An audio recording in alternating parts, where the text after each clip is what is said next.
And welcome to another episode of Talking All Sports. Thank you for joining us this week. On this week's episode, we don't really have that much to talk to, as it is virtually the same as last week, where a lot of sport competitions have died down a bit. We do have a couple of things to talk about in the week in review, and then we've still got some AFL stuff to discuss as well. So let's not waste any more time and let's just get stuck into it.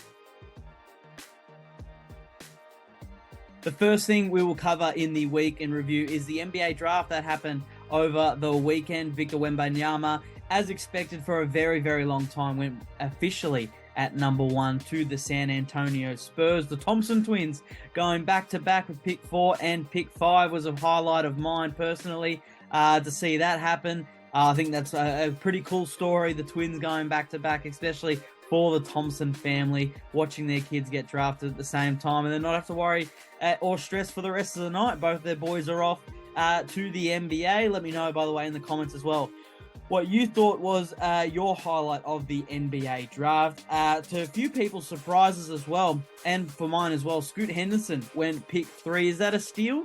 I guess we'll find out potentially at the end of their first season, and I think we'll know for certain later, a long time later down the track in all of these NBA players' careers. Let me know as well in the comments who you think won the NBA draft, and are you happy with how your team drafted over the weekend in the 2023 NBA draft.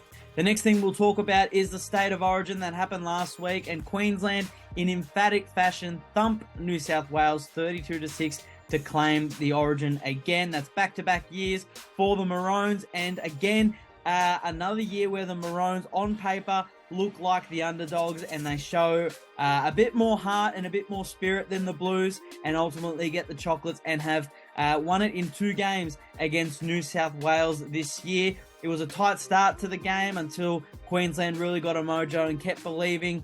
I think a massive highlight was Daly Cherry Evans in that first half. His chase all the way from one side of the ground to stop a almost imminent New South Wales try, and then be involved in almost setting up another try for Queensland straight after it. Exquisite leadership from him, the Manly Sea Eagle, and it was stuff like that really helped Queensland get over the line and gain control, and then blow the water out of the park against New South Wales and dominate for the first game as well as the second game, and rightfully deserved winners. Will Queensland in the third game beat New South Wales and make it a sweep and win 3-0 all New South Wales at home, get a little bit of compensation and integrity back and win that game? Let me know as well in the comments what you guys think will happen in Game 3. Now we're going to be talking about the AFL's Round 15 concluded over the weekend, and so did all of the bye rounds. No more byes for any of the teams now for the rest of the season, as we only have 8 weeks to go until finals. That's 2 months. It's getting very, very exciting and very tight between 5th all the way down as far as 13th, 14th. Who knows? There are so many teams still fighting for one of the last few spots in the 8, and we've only got 8 games to go, so it's very, very fascinating. Collingwood beat Adelaide in an absolute thriller on the weekend. I think that was the talk of the town. Should that been a Dawson free kick late in the game? Was he taken high? I personally think he was. Let me know in the comments what you guys think, and as well as the Rankin goal review. It looked like on review it should have been a goal, and a lot of controversy as well surrounding the decision and how it came about. Was going the umpire's decision, was it conclusive enough to overturn? Let me know in the comments what you guys think as well. Were Adelaide robbed overall, or did Collingwood deserve the win? From what I saw, both teams were absolutely fantastic, and as a neutral, it was a ripper to watch. Now we're going to get stuck into the teams who impressed me the most, and we're going to start off with Geelong. I thought as an undermanned team, no Dangerfield, no Guthrie again, Jeremy Cameron knocked out in the first quarter, still no Esava Ratugolea as well. Coming up against a Melbourne team, coming off the bye and the week prior knocking off Collingwood, I thought they performed very, very well. The Cats on Thursday night, they just simply wanted it more than Melbourne. Melbourne did control the game for most of it, and in that last quarter, that 5 to 10 minutes where they kicked 6 unanswered goals Geelong and just didn't miss, they were absolutely brilliant and thoroughly deserved that win, as they just simply wanted it more. Gary Rowan was fantastic in that game as well. Tom Stewart gets added to that list, as well as Brad Close and a lot of other players who really stood up, especially Tanner Bruin, for a young player like him to stand up and be very influential in that midfield against Petrarca, Viney, Sparrow. He was fantastic as well. So Geelong, the first team to go into the most impressed for this week. The next team that goes into the most impressed, and they definitely could not miss out, is the Sydney Swans. After they cracked the first double ton at the SCG since Marnus Labuschagne did for Australia against New Zealand. What more? I don't think there's really much I need to say. Or like 200 points. They put 200 points on West Coast. That's all that needs to be said. Sydney thoroughly deserve to be in the most impressed this week. And the next team that goes into the most impressed, I'm going to put Gold Coast in there. Now, I know they were expected to win against Hawthorn, seeing as though they were at home, coming off a disappointing loss to Carlton, but I didn't think they would smash Hawthorn, especially after the first quarter. So, full credit to Gold Coast for their efforts to be able to fight off the adversity that Hawthorn put on them in that first quarter. That really made it an arm wrestle and a challenge early. And their ability to fight back and then dominate and take control of the game. Hawthorn barely scored after their first quarter, finished the game with 5 goals, and 3 of them came in that first quarter. So Gold Coast, from, I guess, the second quarter onwards, were absolutely fantastic. Responded in the way they should have and actually exceeded my expectations of how they would respond against a Hawthorn team that actually isn't that bad. So full credit to the Suns. They get themselves back into the most impressed this week. Now we're going to get stuck into the teams who disappointed me the most, and we have to start off with the Eagles. There's no excuses. Injuries, I don't care. Not going to cut it anymore. You've had injuries all season. You've had all season to figure out a way with the list that you've got to be competitive. The attitude going into every game from the Eagles has been diabolical. Always saying in the media, we've only got 20 or so players to select from. We're injury-riddled, we're hurt, da-da-da-da-da. That's not what you should be. Adam Simpson, I'm sorry. I don't think you should be fired. There's no point in firing you now. And I do believe and I have faith that you will be able to rebuild this team. But you can't go in to every single week, ever since that round 4 game, or round 3 game where they played against Freo and were absolutely destroyed with injuries during that game. They've gone in with a negative attitude to every game and almost asking for sympathy and people to feel sorry for themselves just based off the injury luck. Now, I'm not disputing how bad the injury luck is. It has been horrible for West Coast, and I wouldn't wish that on any club. I wouldn't at all. It has been terrible. They have been very unlucky with injuries, not just this year, but last year as well. But that's not an excuse anymore. The attitude going into each game has led to a result like this happening where they lose by 170 points. The effort from some of the young players, they do try, but with that mentality of feeling sorry for themselves, the effort stops after they know the game is over. And that's how it happened. Quarter time, they were down by 50 points. 50 points at quarter time. If there was a different attitude from Adam Simpson going into each and every week, maybe the young players would have stood up and maybe made it a bit more competitive and they wouldn't have lost by 170 points. But with the attitude of, we've got to feel sorry for ourselves, we don't have enough experienced players out there, we've got so less players to choose from, we can't even field a waffle side. Of course this was going to happen. So, rant over, but the Eagles, based off their attitude and that performance, they couldn't escape being in the most disappointed this week. And the final team, another week where only 2 teams get in to the most disappointed, I'm going to have to put Melbourne in there. That's a game they really should have won. I know their form has been a lot on-off at the moment in their last, I think it's 4 or 5 games. They've only won 1 game, and that was against Collingwood. 2 games, Carlton and Collingwood, but have lost to Freo, lost to Geelong, lost to Port Adelaide. So they've only won 2 of their last 5 games. The form that they're in at the moment, Melbourne, is suggesting that they could potentially, even though it feels like their top 4 is locked, if there was one team to fall out, it could be Melbourne that falls out, purely their form. They've got issues up forward, it seems. A bit of inconsistency going there. A bit of, I think, experimenting, maybe a little too much. I think Melbourne will want to be trying to just settle down now and really understand. I think they should know by now what their best forward line looks like. I think Harrison Petty, the fact that when he was in Melbourne's forward line at the start of the season, they were the number 1 attacking team, says a lot in itself. They've tried with other players, and that's very good that they've experimented so that they can find the right mix ready for finals. But yeah, I think that performance against Geelong, controlled majority of the game, should have won. That 5 to 10 minutes in that last quarter where they let Geelong just absolutely go ballistic and kick 6 goals in the matter of minutes is really, really disappointing. And I think the club would be very disappointed with how they've gone there and would need to make a big response against the Giants this week. So for this week, the D's, they go into most disappointed. I won't say their season is over. I actually think they're building quite nicely. And although they're not in the great form, I feel as though with the platform that they're building, they could make a late charge at the premiership tilt. So don't rule them out yet, but for now, their form is not premiership worthy and they are in the most disappointed this week. Now we're going to be looking at the round 15 AFL Power Rankings, and as you can see here as it comes up, only one change. The Cats, they jump Melbourne and go into the top 4 best teams, I believe, so far this season. Melbourne dropped down to 5th.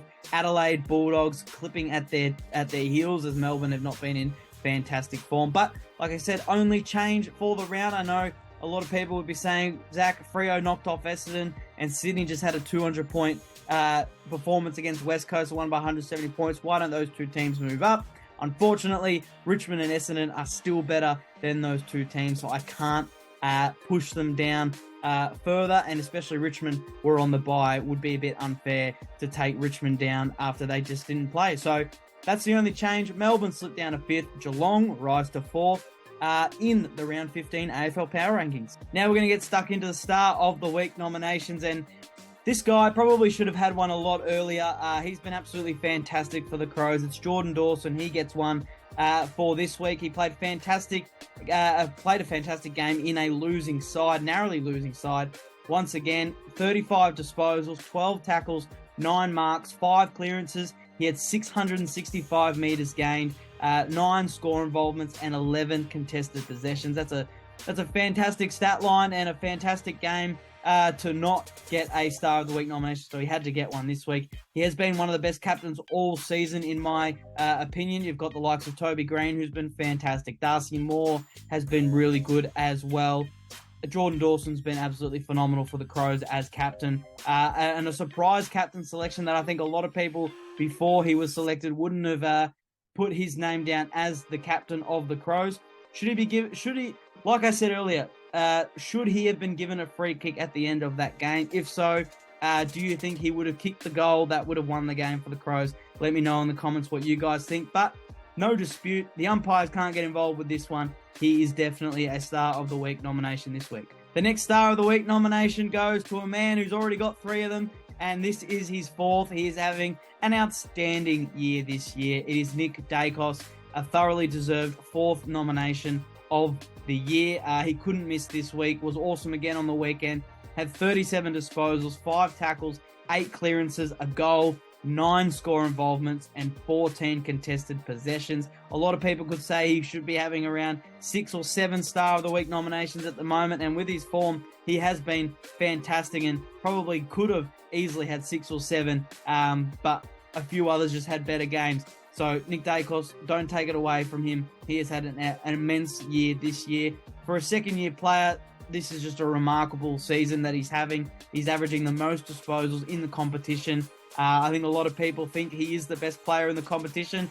Does that make him now back to the Brownlow favourite with that performance against the Crows and his recent performances as well, which probably would have polled him maybe 1 or 2 votes in each game? Let me know if you think he is back to Brownlow favourite or if Zach Butters holds. But he is definitely a raging hot favourite to be Star of the Year for the first ever Star of the Year due to his 4th Star of the Week nomination this week. And the final Star of the Week nomination goes to Brisbane's brick wall and co-captain Harris Andrews. Like I said, he was a brick wall in their win against the Saints on Friday night. He had 21 disposals, 14 marks, 14 intercept possessions, 9 contested possessions, and 9 of the 14 intercept possessions were marks, which had him only 1 off tying the intercept marks record in a game. Is he an All-Australian Smoky now? I know he hasn't had the blistering year like he has in previous years where he's been absolutely phenomenal, but I think he's had a pretty decent year, and with a game like that, it probably puts him in the conversation of sneaking into that full back role. So let me know in the comments if you think he's an All-Australian Smoky, as he is deserved a Star of the Week nomination this week. Now we're going to look at the week ahead. We've got some AFL Round 16 action kicking off Thursday night. The elimination final rematch, where a lot of controversy was on that night at the Gabba. Tom Lynch's kick, was it a goal? Was it a point? The umpires ended up calling it a point after review. A very dodgy review, I might say, with how it was conducted. It goes to the other end. Joe Danaher kicks the winning goal, and Brisbane go through to the next week and end up getting all the way to a prelim. This will be a fascinating game to watch on Thursday night as they go again for the first time since that elimination final. Friday night, it's the grand final rematch. Sydney hosts Geelong, and the last time Sydney hosted Geelong at the SCG, Buddy kicked his 1,000th goal. That'll be a fascinating game to watch. Both teams' season on the line. Could it be the first time in yonks that the two grand finals from the years prior do not make the 8? We will know for sure, potentially after Friday night, which one of these teams probably won't make the 8 this season or will make the 8. To start off Saturday's action, we got another ripper playing for, again, a final spot. Bulldogs hosting Fremantle. It's the Rory Lobb Derby again. He was treated warmly, I think some people would say sarcastically, when he played in Perth last time. And the Dogs got a massive win earlier this year. Now he gets to play at home against Freo, which will be a fantastic game. The Crows, they host North Melbourne in Adelaide on Saturday. And we've got some Saturday night blockbusters. Essendon taking on Port Adelaide. The Bombers will look to be bouncing back after a disappointing game against Freo last week, and will look to have confidence, as every team who has come off the bye and played against a team that hasn't come off the bye has lost so far this year. Port Adelaide, 11-game win streak, are coming off the bye. Are they due finally for a loss? And Gold Coast also host Collingwood on Saturday night, which could actually be a very interesting game. Last time they played, it was a close one as well up at Gold Coast, one of Collingwood's remarkable close wins that they had so many of last year.